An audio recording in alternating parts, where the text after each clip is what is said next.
Aquí comienza Reencuentro, una cita con nuestra tradición y los temas de la actualidad a la luz de la Torá. Reencuentro le propone un encuentro con el judaísmo. Conduce Alberto Rusco Lequier.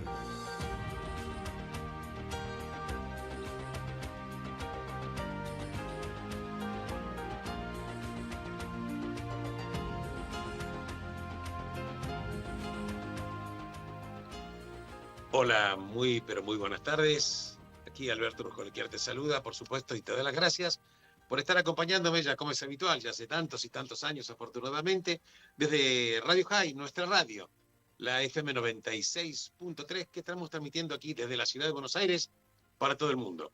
Aquí en la operación técnica, en el día de hoy, el señor Leo Arce, a quien, por supuesto, le agradezco ya la profesionalidad, y, por supuesto, él ya tiene armado una exquisita selección musical.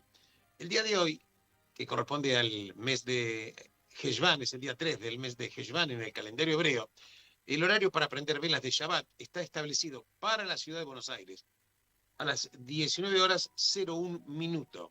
Y el Shabbat termina mañana a las 20 horas. Así que sabes el horario ya para prender velas de Shabbat y sabes cuándo el Shabbat termina para hacer el ceremonia de Havdalah. Así que, bueno, gracias por supuesto. Vamos a tratar de salir de este encuentro más ricos que cuando lo hemos comenzado. Hoy vamos a tener, además de una exquisita selección musical, fundamentalmente una porción de la Torá, una parashá, que la verdad que vamos a sacar enseñanza. No solamente que vamos a hablar de por lo menos algunos aspectos importantes de esta porción de la Torá, sino que también vamos a ver cómo esto es de aplicación a la vida de todos los seres humanos. Por eso siempre mi maestro me decía, cuando estudias Torá, si no entendés en qué la podés aplicar, esa parte que estás estudiando, es que todavía no la entendiste. Porque la verdad, como siempre digo, la Torá no es un libro de historia, no es un libro de geografía, las referencias geográficas no son muy precisas, a veces quedan un poquitito ocultas.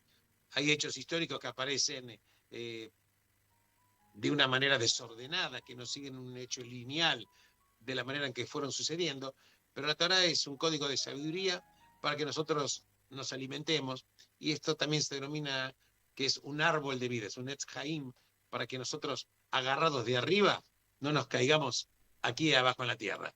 Bueno, le voy a pedir al señor Leo, como siempre, que nos vaya acercando ya al primer tema musical, porque yo siempre propongo que quizás estás manejando, vos posiblemente estás en tu casa, bueno, que te vayas acomodando, y nosotros vamos a hacer una especie de una elongación, pero en vez del cuerpo vamos a elongar un poquitito el alma, vamos a acercarnos un poquitito a un tema musical, nos vamos ya a predisponer, y luego del tema musical seguimos aquí con Reencuentro. Adelante, Leo Arce, con el tema musical, primero, que ya está propuesto para la gente que nos está siguiendo, afortunadamente, en Reencuentro.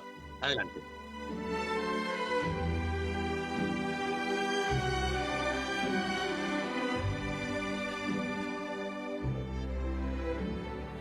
ברוך אתה אדוני אלוהינו מלך העולם, אשר ברא ששון ושמחה, חתן וחלה, גילה ורינה, דיצה וחדווה, אור יישמע בהרי יהודה ובחוצות ירושלים, כל ששון וכל שמחה, כל חתן וכל כלה. בואי בשלום, עטרת בעלה,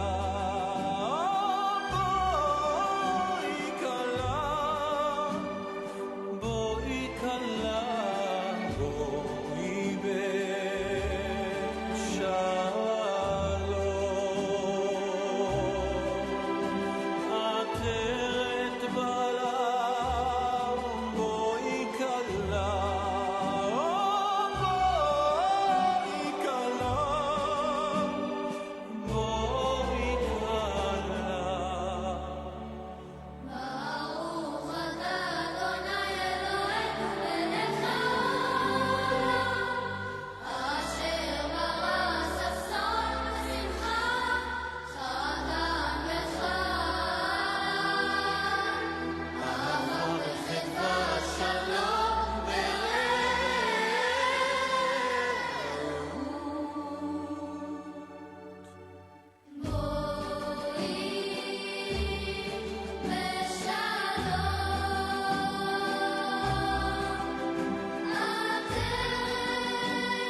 Bien, de acuerdo a lo prometido, ya estamos nuevamente al aire, luego de haber escuchado esta exquisita música. Creo que es Boy Halai, el que lo canta es un cantante maravilloso, creo que Yossi Azulay. Bueno, respecto de la porción de la Torah que nos toca analizar esta semana, es una para allá fundamental, en la cual vamos a ver cómo podemos extraer para nosotros los seres humanos enseñanzas para poder aplicar para nosotros mismos, ¿no? Y habla del sentido de la responsabilidad. En realidad la palabra responsabilidad viene de respuesta, responsa. ¿Qué quiere decir? Responsabilidad es saber dar una respuesta. A veces la gente confunde responsabilidad con ejercer un cargo o haber sido nombrado por un cargo. Haber sido nombrado por un cargo es ostentar una autoridad, pero lo que hace valioso a un liderazgo es la responsabilidad, la capacidad de dar una respuesta a la tarea por la cual una persona fue elegida o recomendada. Vamos un poquitito a refrescar los aspectos fundamentales de esta porción de la Torá y luego vamos a ir analizando los aspectos más fundamentales.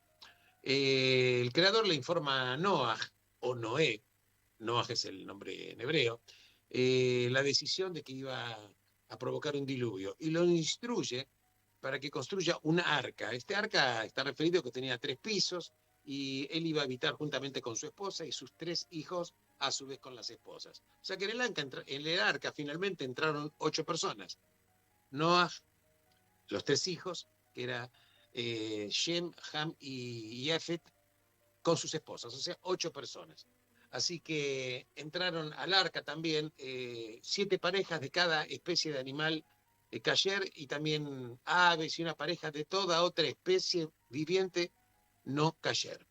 Entonces, por supuesto, almacenaron alimentos para la estadía que iban a tener en ellos. Y está escrito que el día 17 del segundo mes del calendario hebreo, esto quiere decir el día 17 del mes de Heshvan, que es el segundo día del mes de hebreo, empezó a llover copiosamente sobre la tierra, a punto tal de que incluso las aguas salían, además de que venir de arriba, salían desde las profundidades de la tierra.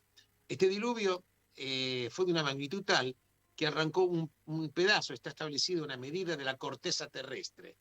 La verdad es que duró 40 días y 40 noches, y todas las personas que no estaban en el arca se ahogaron, o sea, no pudieron sobrevivir. Quiere decir de que la humanidad, únicamente 8 personas se salvaron de este diluvio. Fue de tal magnitud que transcurrieron 6 meses antes que las aguas empezaran a descender lo suficiente como para que el arca se posara en la cima del monte Ararat, ¿correcto? Entonces, el mes noveno, Noah envió un cuervo para comprobar si la tierra se había secado, pero el ave regresó sin novedades, o sea que la tierra seguía todavía inundada. Luego, 7 días más tarde, Noah envía una paloma que regresó rápidamente porque la paloma no pudo encontrar ningún lugar donde poder posarse. Entonces hubo que esperar otros días más. Entonces Noah envió nuevamente una paloma y la paloma ahora sí volvió con una rama de olivo en el pico, lo cual indicaba que las aguas ya habían retrocedido. Entonces, otros días más, 7 días después, vuelve a enviar a la paloma y la paloma ya no regresa. Entonces, la paloma no regresó y no entendió que la tierra ya había comenzado a secarse. Entonces, está establecido que Noah quita la cubierta y el creador le dice que salga del arca. Y entonces Noah sale del arca luego de haber permanecido totalmente un año completo. Un año completo. O sea, empezó el 17 de Heshvan del año 1656 del calendario hebreo y salió del arca el día 27 del mes de Heshvan del año 1657 del año hebreo. Entonces, está establecido que Noah ofrece sacrificios de gratitud a Dios por haber sobrevivido. Entonces el Creador está complacido por los sacrificios y le promete que nunca más iba a destruir a la raza humana por medio de un diluvio. Entonces, como símbolo de esta promesa, aparece un arco iris en el cielo. Y le dice el Creador a Noah que este arco iris iba a servir como un símbolo de la promesa de que la humanidad no iba a ser destruida. Como habíamos dicho, Noah tuvo 3 hijos, la tierra vuelve a poblarse y empiezan a aparecer fundadores de numerosas naciones. Desgraciadamente los hombres no aprendieron la lección del diluvio y retornan a prácticas perversas. La Parashá también habla de que las diferentes naciones se reúnen y resuelven construir una ciudad con una torre que llegaría hasta el cielo. Entonces, los sabios explican que esa gente malvada no solamente ya no estaba satisfecha con poseer la tierra como morada, sino querían incluso llegar hasta el cielo, porque ellos pensaban, ¿por qué el Creador debe tener todo el cielo para él? Y por este comportamiento, precisamente, el Creador confundió las lenguas. Por eso la ciudad se llamó Babel, que quiere decir mezcla, porque ahí es donde Hashem mezcló los idiomas de la humanidad. Y ahí explica la Torá que luego suceden 10 generaciones desde Noah hasta Abraham. Entonces vemos importante que le da instrucciones. Ahora vos te preguntás, ¿y por qué las demás personas no entraron al arca? Porque no vivían solamente 8 personas en el mundo cuando Noah empieza a preparar el arca. De hecho, Noah tardó 120 años en construir el arca.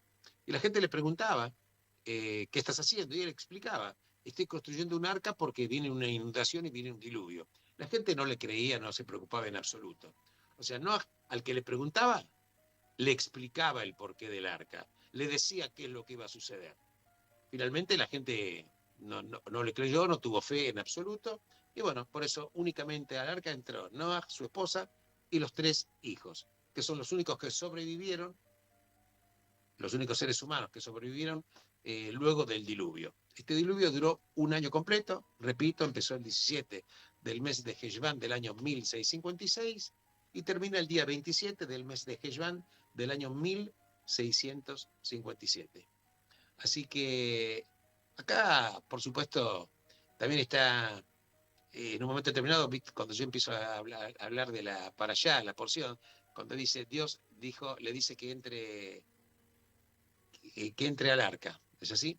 Pero en realidad, arca en hebreo quiere decir teivá. Teivá, mejor dicho, teivá quiere decir arca. Pero teivá puede interpretarse también como caja, pero una de las excepciones de que tiene teivá quiere decir palabra. Entonces uno podría interpretar que Dios le pide a Noah que entre a la palabra, no solamente al arca.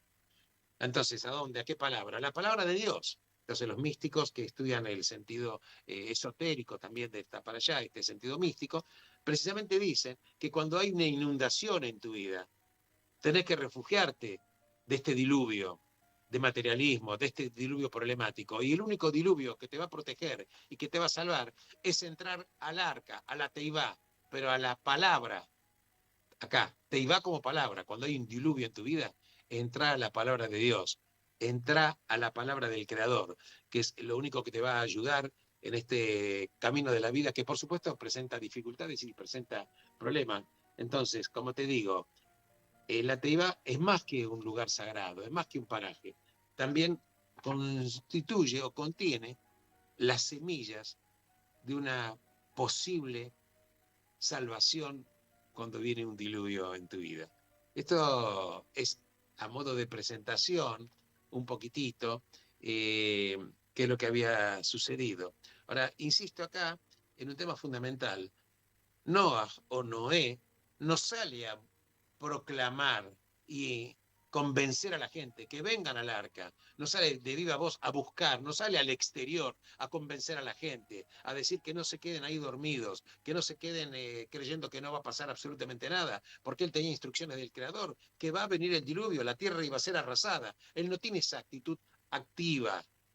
Es verdad que cuando la gente lo veía construyendo el arca, le preguntaba y él decía, pero él no iba a buscar al resto de las personas, no salía al exterior, a la humanidad, para rescatarlo del diluvio que iba a sobrevenir.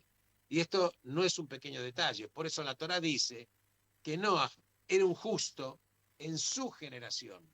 no tiene comparación ni con Abraham, no tiene comparación con Moshe, porque él, en la generación de él, sí, fue justo, pero no alcanzó el nivel de otros patriarcas del pueblo hebreo, porque él precisamente lo único que hacía, al que le preguntaba, él le decía, pero él no fue a tratar de rescatar e ir a buscar a las personas para ir a salvarlos. Bueno, continuamos con un tema musical y seguimos aquí con Reencuentro en por supuesto, en Radio High, FM 96.3, un temita musical y continuamos con más Reencuentro, tratando de desgranar estas enseñanzas de la Torá en la Parashá Noaj o Noé.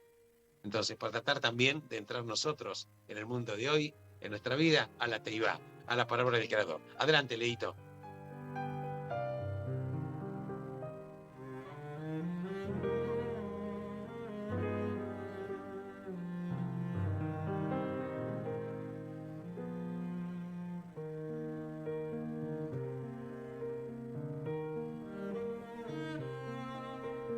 Hallelujah, Bekocho, Hallelujah, Birkiauzo, Hallelujah, Vigevurota, Hallelujah, Kirov Gudlo, Hallelujah, Beteka Shofar, Hallelujah, Benevel Vechilo, Hallelujah. Hallelujah, hallelujah, hallelujah.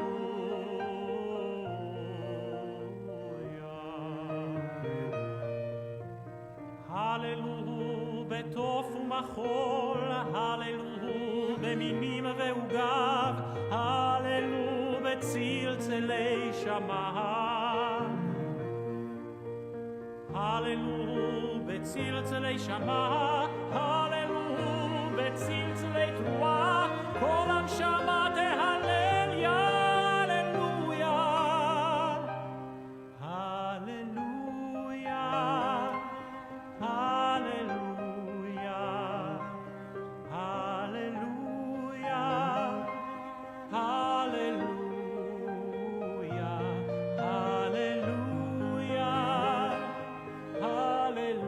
Hallelujah, hallelujah,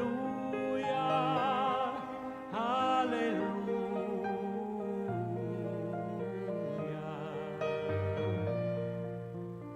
Hallelujah, el bekocho, hallelujah, birkiauzo, hallelujah, vigevurotah. Hallelujah, kerov gudlo, hallelujah, beteka shofar, hallelujah, benevel vechino.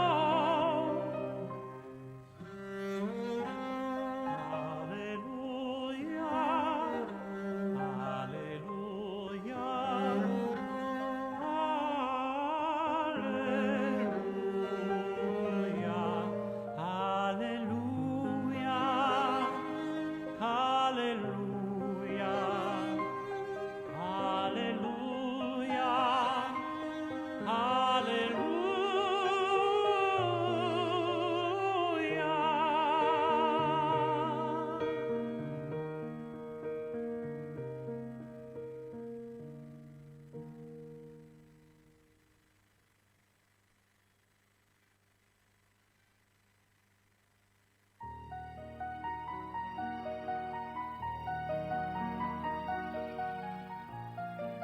Bueno, vamos a tratar de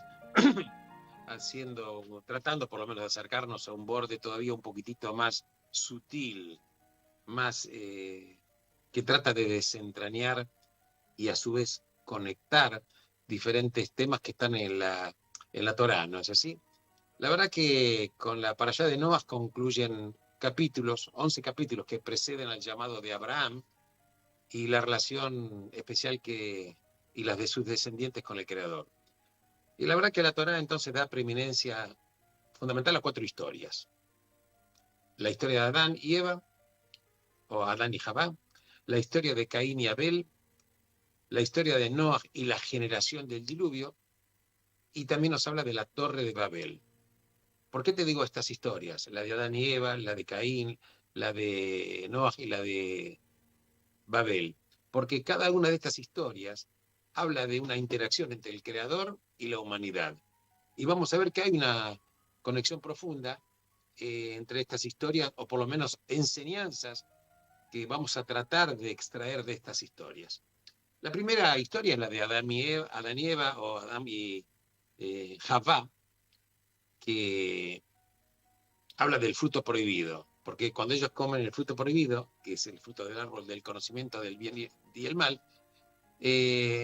lo comieron y descubrieron la vergüenza. Entonces el creador le pregunta en el relato qué habían hecho. Entonces, ¿qué le contesta a Adán? Le dice a Dios, cuando Dios le pregunta, ¿quién les dijo que estaban desnudos? ¿Por qué comieron el árbol del que yo les ordené no comer? ¿Qué le contesta Adán?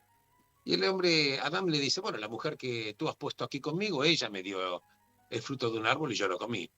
Entonces el creador le dice a la mujer, ¿qué es esto que has hecho? Entonces la mujer, ¿qué dice? Bueno, a mí la serpiente me engañó y yo comí. Y claro, entonces, enfrentado a este fracaso, el hombre culpa a la mujer y la mujer culpa a la serpiente. Ambos niegan su responsabilidad personal, diciendo yo no fui, no fue culpa mía.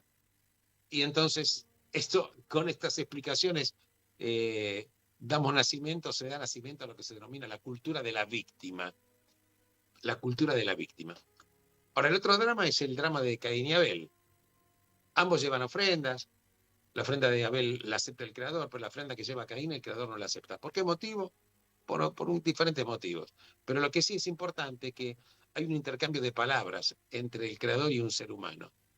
Y está establecido en la Torá cuando dice, Dios le dijo a Caín, ¿dónde está tu hermano Abel? Cuando Dios sabe lo que ha pasado. ¿Y qué contesta Caín? Yo no lo sé. ¿Acaso yo soy el guardián de mi hermano? Y el creador le dice, ¿qué hiciste? La sangre de tu hermano me clama a mí desde la tierra. Entonces, otra vez más aparece el tema de la responsabilidad, pero en un sentido diferente al de Adán y Eva. Acá Caín no niega la responsabilidad personal. Acá no se lava las manos. Él no dice yo no fui. Él lo que niega es su responsabilidad moral. ¿De qué manera? Y porque él dice, mira, yo no soy el guardián de mi hermano. Yo no soy responsable por su seguridad. Sí, lo hice porque tenía ganas. Entonces, Caín todavía no aprendió la diferencia entre poder hacer algo y tener permiso para hacer algo. Una cosa es tener el poder para hacer algo y otra cosa es tener el permiso para hacer algo. Pero vamos a la tercera historia. La tercera historia es la historia de Noah, que claro, la que estamos relatando. Pero, como te dije, aunque Noah es un hombre justo, no es un héroe. Noah no salva a la humanidad. Él se salva solamente a sí mismo, a su familia y a los animales que llevó consigo al arca, a la Teibá. Y el libro del esplendor, de Kabbalah, el Zohar, lo contrasta a Noah desfavorablemente con Moisés. Porque Moisés rogó por su generación para que se salve, pero Noah no. Entonces, sobre el final, la incapacidad que tuvo Noah para asumir la responsabilidad por los demás, también lo disminuyó a él. Y luego la Torá relata que finalmente a Noah se lo ve alcoholizado y expuesto sin ropa en su tienda. Entonces, dice una enseñanza que Noah se profanó a sí mismo y terminó profanado. ¿Por qué? Porque uno no puede ser el único sobreviviente y aún sobrevivir. Esto es un tema muy importante. Uno no puede ser el único sobreviviente y aún sobrevivir. Porque sálvese quien pueda. No es un principio del judaísmo. Debemos hacer lo posible por salvar a los demás. No solamente a nosotros mismos. Porque entonces no pasó la prueba de la responsabilidad colectiva. Y tenemos finalmente la historia de la Torre de Babel, que habla del pecado de los constructores, pero la verdad hay situaciones que hablan de que el ser humano no entendió que el cielo es el dominio del Creador y la tierra es la del hombre. Entonces, cuando ellos intentaron construir una torre que llega hasta el cielo, los constructores de Babel querían ser como dioses. Y claro, cuando uno estudia, ¿viste?, la historia y la analiza, parece ser que todo esto tiene poco que ver con la responsabilidad. Responsabilidad. Pues es que la palabra hebrea equivalente a responsabilidad es agrayut o agrayut, que proviene de ajer, que significa un otro. Porque la responsabilidad es siempre una respuesta a algo o a alguien. En el judaísmo la responsabilidad implica una respuesta al precepto del Creador. Al intentar entonces llegar al cielo, los constructores de Babel estaban diciendo, vamos a ocupar el lugar de Dios, no vamos a acatar sus leyes, no lo vamos a respetar, no vamos a respetar sus límites ni su otredad. Vamos a crear un ámbito en lo cual vamos a crear nosotros, no él. Entonces, acá empieza a reemplazar al creador por el yo. Entonces, esto es un drama en 4 actos, ¿no es así? Claro, porque hay que entender, la verdad es que la moralidad no es una mera convención humana, sino que está escrita en la estructura de la existencia, porque hay un dueño del mundo, hay un autor del ser, y por lo tanto hay una autoridad que está más allá de lo humano, a quien respondemos cuando actuamos moralmente. Pero también vamos a responder cuando no actuemos de esta manera. Entonces, a mí me pareció importante ver cómo el tema de la responsabilidad, que es vigente hasta nuestros días, porque hoy el tema de la responsabilidad, de hacerse cargo, saber qué es lo que se puede y qué es lo que no se puede, mejor dicho, qué es lo que tenemos el poder de hacer, pero qué es lo que no debemos hacer, qué es lo permitido, qué es lo prohibido, qué es el bien y qué es el mal. Y esto habla del libre albedrío, que es una herramienta poderosísima que tiene el ser humano. Adelante, seguimos con Reencuentro y estamos siguiendo analizando aspectos muy, pero muy importantes, me parecen muy valiosos a mí, de la porción de la Torá de esta semana. Para allá, no. Adelante, Leo.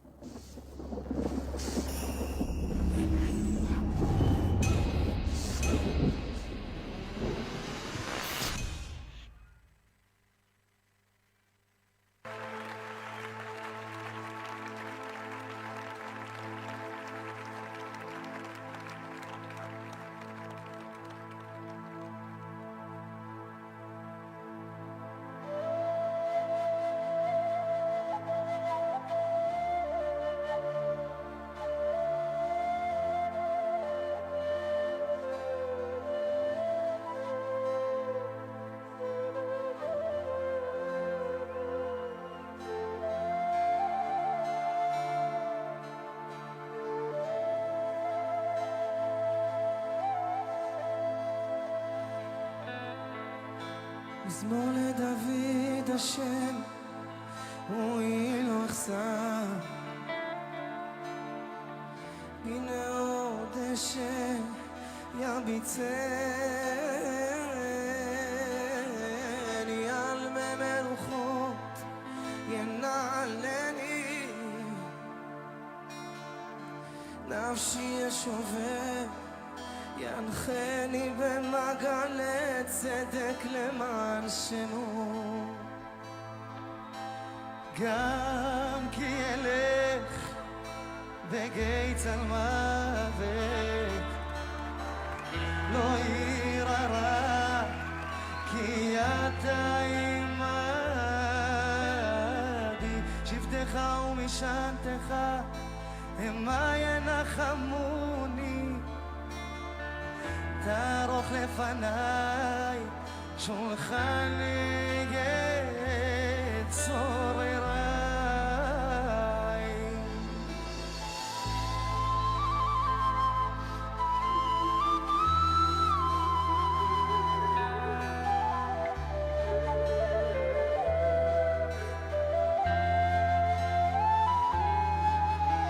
שנת בשמן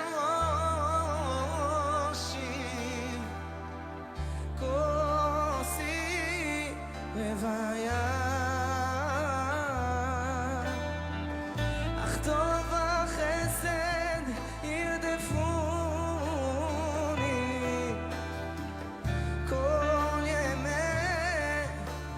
בחיי, ושבתי בבית השם לאורך ימים. מזמור לדוד השם, רואי לו אשא, הנה עוד דשא יביצני, על מי מנוחות ינהלני,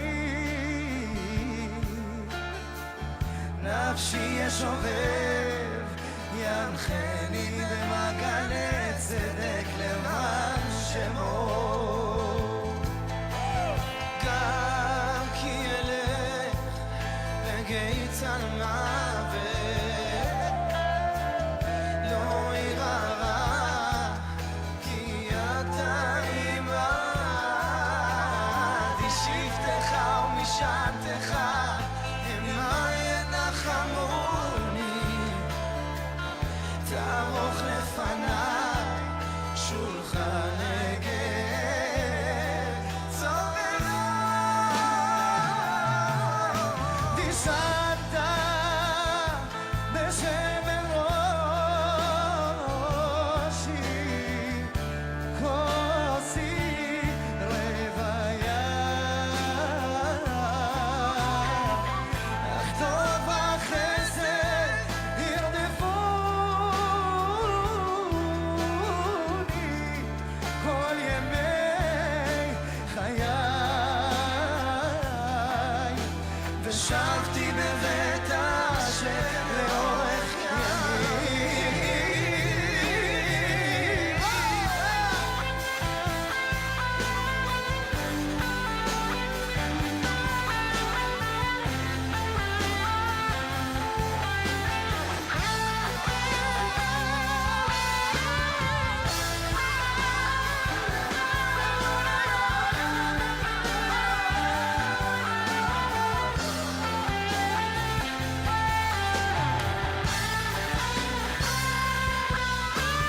שנת בשמן ראשי, כוסי רוויה, אך טוב וחסד ירדפוני כל ימי חיי, ושבתי בבית השם לאורך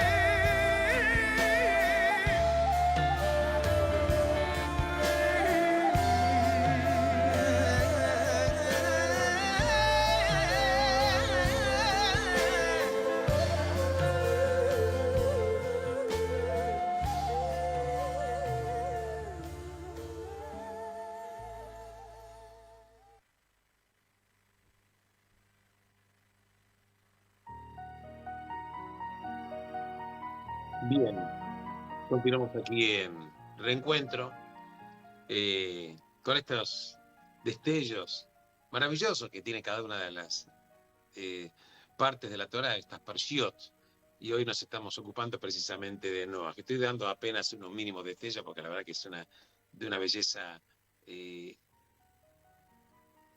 increíble. Pero pues es que en la parashá de la semana y en Noah dice algo que no es un pequeño detalle. Dice, Noah se dijo a sí mismo. Cuando Dios le dice a Noah, porque Dios en un momento le dice a Noah, sal del arca. Y entonces Noah se dice a sí mismo, ¿cómo? Si solamente entré al arca con el permiso del Creador, ¿podré salir del arca sin el permiso de él? Y entonces el santo bendito sea le dijo, ¿estás esperando mi permiso? Y en ese caso te lo daré como está dicho. Y entonces Dios le dijo a Noah, sal del arca. Pero esto no es un pequeño diálogo, no es un pequeño detalle. La verdad, no es un pequeño detalle. ¿Por qué te lo quiero decir? Es importante que para hacer las cosas que hay que hacer, a veces no hay que pedir permiso. Y esto es una parte importante de lo que es la fe en el judaísmo. Tener el coraje de ser pionero, de hacer algo nuevo. A veces para hacer algo nuevo no tenés que pedir permiso para hacer las cosas buenas y las cosas adecuadas. A veces, para ser pionero, claro, esto implica ir por el camino menos transitado, de aventurarse a lo desconocido. Por ejemplo, fíjate en el judaísmo. Esto es lo que hicieron Abraham y Sara cuando dejaron su tierra, su hogar y la casa de su padre. Esto es lo que hicieron los israelitas en los días de Moshe, cuando transitaron por el desierto, guiados únicamente por una columna de nube de día y por el fuego de noche. Eso es la fe. La fe, en definitiva, es el coraje de asumir un riesgo, sabiendo que aunque camine por el valle de la sombra de la muerte, no temeré ningún mal porque tú estás conmigo. Así está escrito en el Salmo. Entonces, se necesitó fe para desafiar las religiones de la antigüedad, especialmente cuando estas creencias representaban a los grandes imperios de la época. También se necesitó esa fe para mantenerse en el judaísmo en época helénica, cuando, por ejemplo, cuando los judíos y el judaísmo parecían pequeños frente a una cultura cosmopolita de la antigua Grecia, la del imperio alejandrino. Se necesita fe para crear, absolutamente. Por eso, a veces, cuando uno es pionero y cuando uno sale del arca, sale al mundo exterior, claro que tiene un riesgo, pero el riesgo no implica que no tenemos que salir al camino de la vida, porque yo siempre digo, hay que tener en este caso de Noah, ¿por qué te comento esto? Porque hay que construir un arca para entrar a la palabra de Dios y quedarte vos únicamente encerrado, vos y los tuyos, y únicamente tu familia. Esto no es el sentido. El sentido va mucho más allá.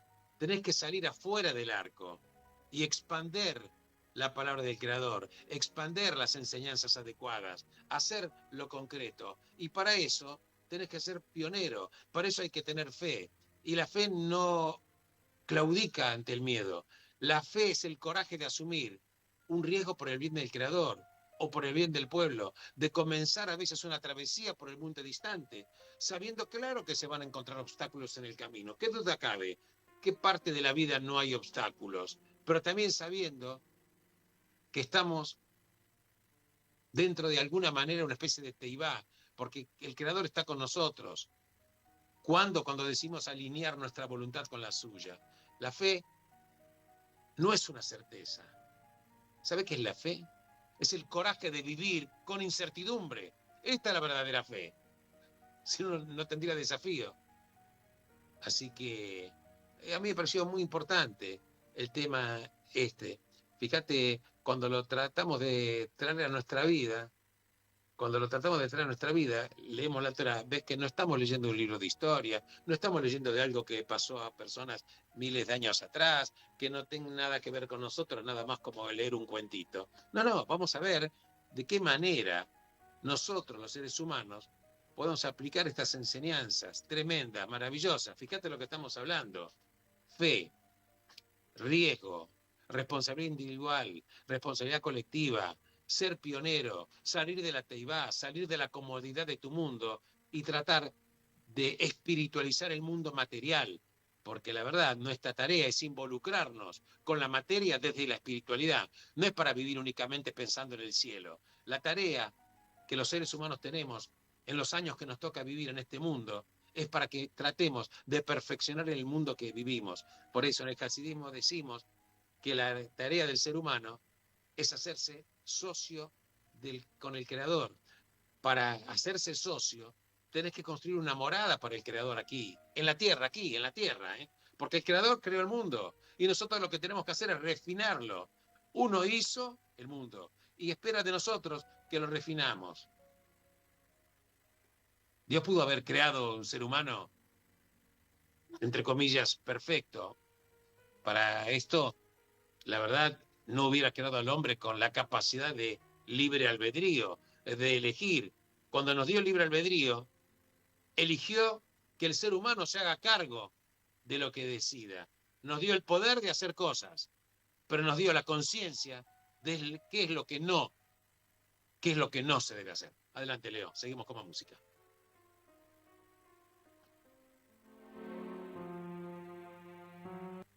Liedje. Een liefdeslied. Shir Ahava. Dat begint zo. Steht a Woche, steht und Tracht und Tracht, a ganze Nacht. Weinen zu nehmen und nicht verschämen, weinen zu nehmen und nicht verschämen. Tumala, tumala, tumala, tumala,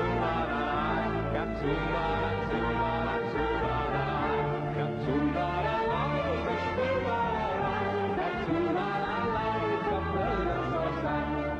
Misschien zal ik een beetje vertalen, per traductie, oké? Dit is een liedje van een jonge man. Hij ziet dit jonge prachtige meisje en hij wilde trouwen. Ze is zo mooi. Maar hij wilde weten of zij heeft ook een beetje hoofdintelligence. En hij zegt, ik trouw met jou of je kan antwoorden 3 vragen. Oké? Dan trouw ik met jou. De vragen zijn zo. Mädel, Mädel, ich will bei dir fragen, was kann wachsen, wachsen und regen, was kann brennen und nicht entfernen, was kann weinen, weinen und tränen. Zubala, zubala, zubala, zubala, zubala, zubala, zubala,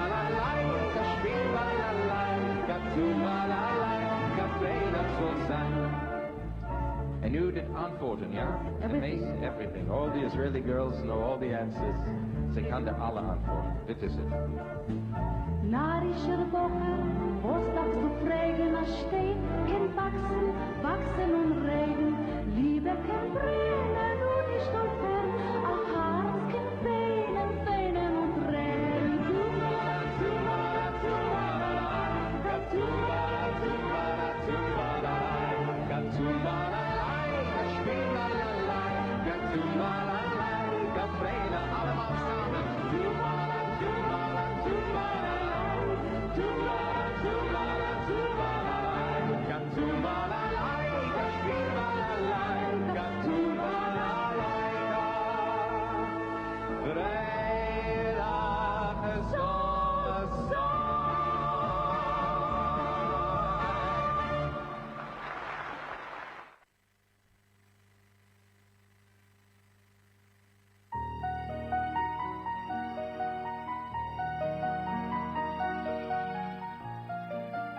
Bien, continuamos un poquitito para tratar de eventualmente colocar algunos hincapiés en algunos conceptos.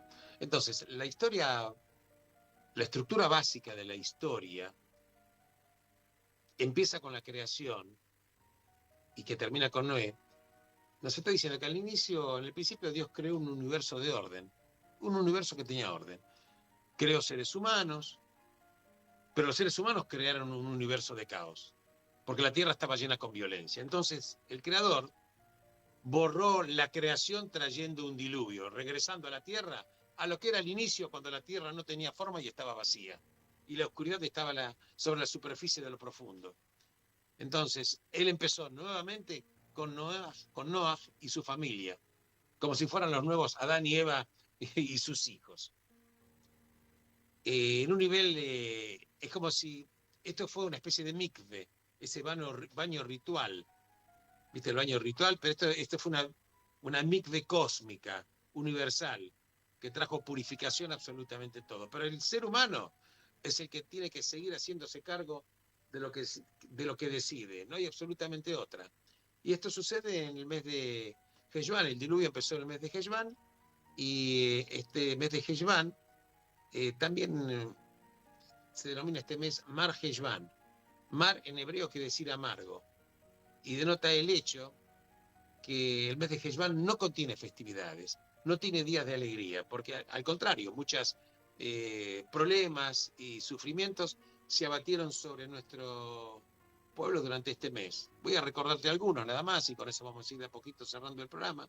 Por ejemplo, un día 15 del mes de Heshvan, Yehoram ben Nevat organizó en el reino de Israel una fiesta que despertó la ira del Creador contra el pueblo.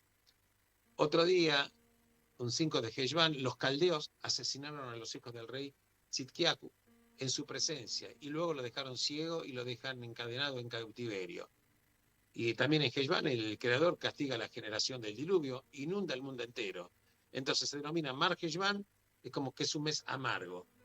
Pero también mar, la palabra mar, quiere decir una gota de agua, como está expresado en un versículo, que concretamente creo que es Isaías, cuando dice, las naciones son como una gota de un cubo, y el mes está bendecido con abundantes lluvias, que todos aguardan ansiosos y todos aguardan sedientos.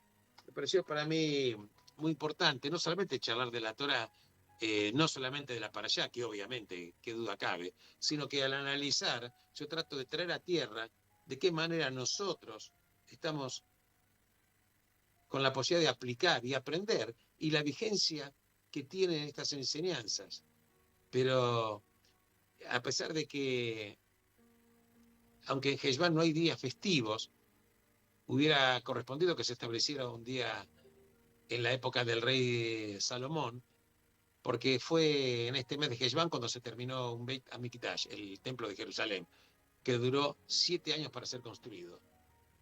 Ahí está escrito que el pueblo de Israel ansiaba la inauguración y Salomón aguardaba la orden del Creador para consagrarlo. Entonces él no recibió la orden y el Beit HaMikdash permaneció cerrado 12 meses hasta la llegada de Tishrei. Y fue ahí cuando el Creador le da la orden de celebrar la inauguración.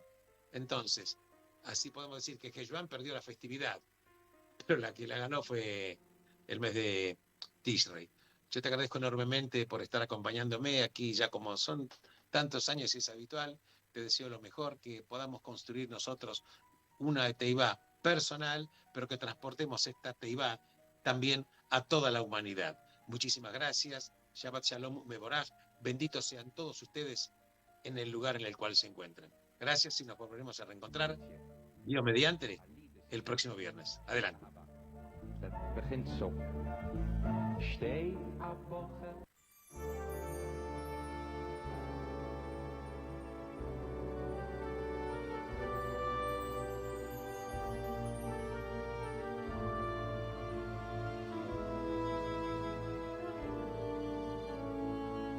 כל העולם כולו גשר צר מאוד, גשר צר מאוד, גשר צר